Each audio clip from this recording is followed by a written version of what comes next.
Buffalo soldier. Dreadlock. Where are they at? FBI? But watch out. Today's location, Coventry. Where we at? Esmie's. Does it taste nice? Let's find out. My glasses, man.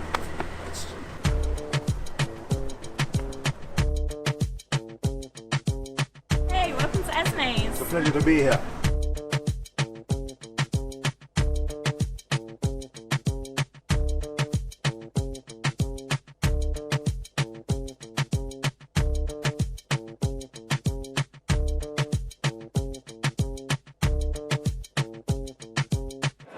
All I want to know is, does it taste nice? So Esmie's. You see the smile on my face right here? No. Let's go into it. Menu choices and value for money. There's a lot of creativity on that menu. You know, when you look at a conventional menu, it's rice and peas, and rice and peas. It's a bit dead. So they had a section on there that said out the pot, out the fryer, and some classic versions on there. So they really took the classic element of Caribbean food and really gave it a 21st century twist. And that's something I really appreciate. It really shows some thought and dedication and some evolution to the old Caribbean food, because when Mama and Nana cook the old style food, you know you're getting the old style thing. But when they mix it with the 21st century style, you know, it really shows a real originality. Now, when we look at value for money now, this is where it really blew me out the water. We ordered the curry mutton bowl, rice and peas with steamed veg. That's £10.50. Now look, for the quality you're getting, I personally believe that's worth the money. Oh, you mean? So we ordered the 7 fried chicken burger. That was £9.50. That came out looking wedge. And we ordered the bigger fruit punch. When the plates came through and I analysed the dimensions, they were dimensionalised. They were hench. These things are well over 9 and 10 inches. You are getting value for money. Blouse and skirt, that's so it big. Yeah, the perimeter's serious right now, that's not.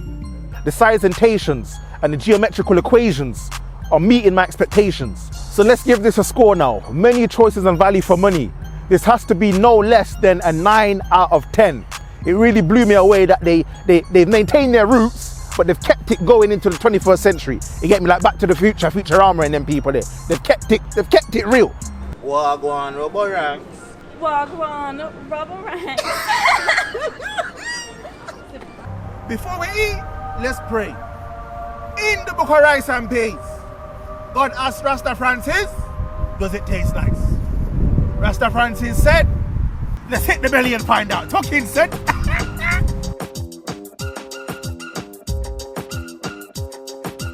First bite and overall taste. Let's get into the nitty-gritty of the thing. This is what's getting me excited.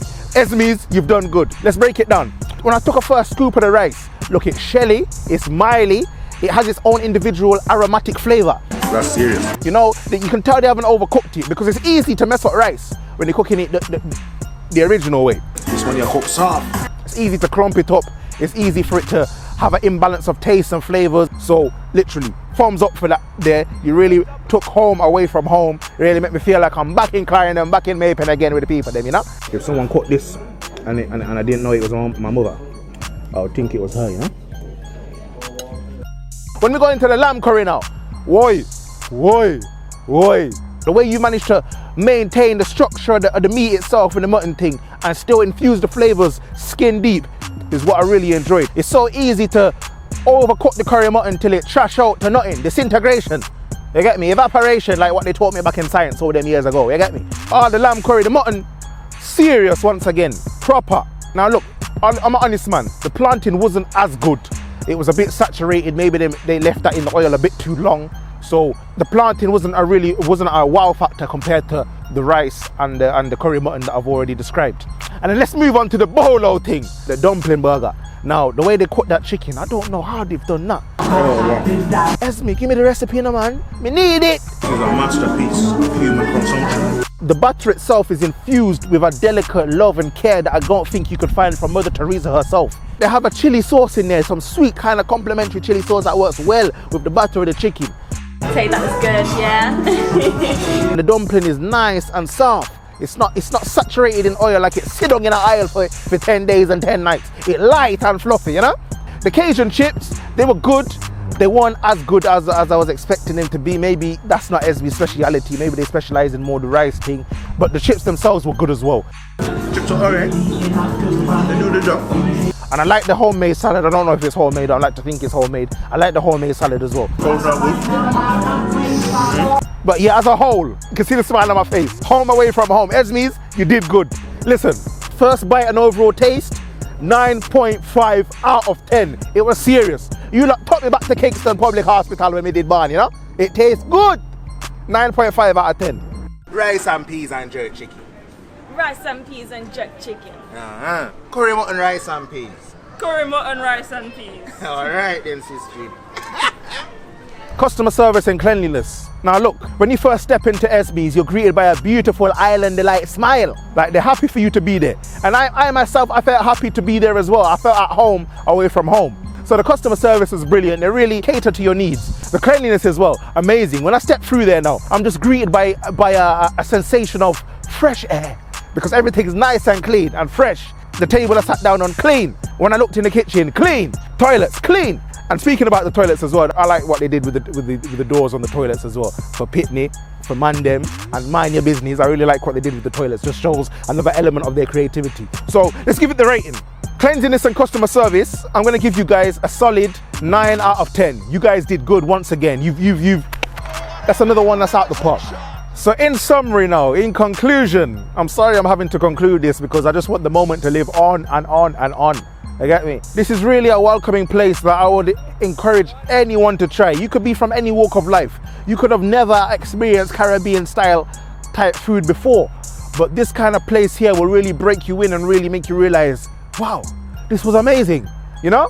The experience as a whole, the taste, the welcoming customer service, the thought processes behind it, the creativity behind it, everything just pieces together like a Rubik's Cube. So let's do the calculations because I know I can tell Esmie's have licked a big score right now. Let's do the calculations, yeah?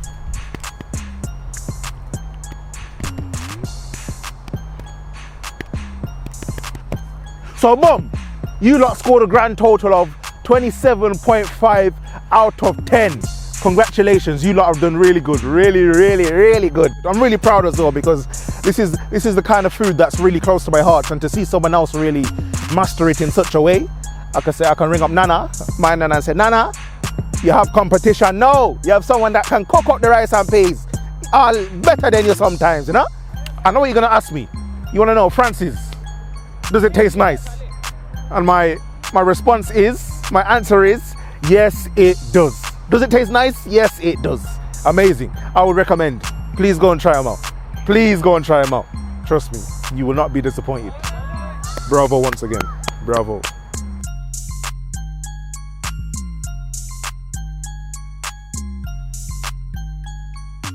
Curry mutton, rice and peas. Curry mutton, rice and peas. When you say it, don't pronounce it so nicely. You do roughy. Rough it up, yeah? Curry mutton, rice and peas. And when you do, you have to... Alright, you ready? Curry mutton, rice and peas. Curry mutton, rice and peas.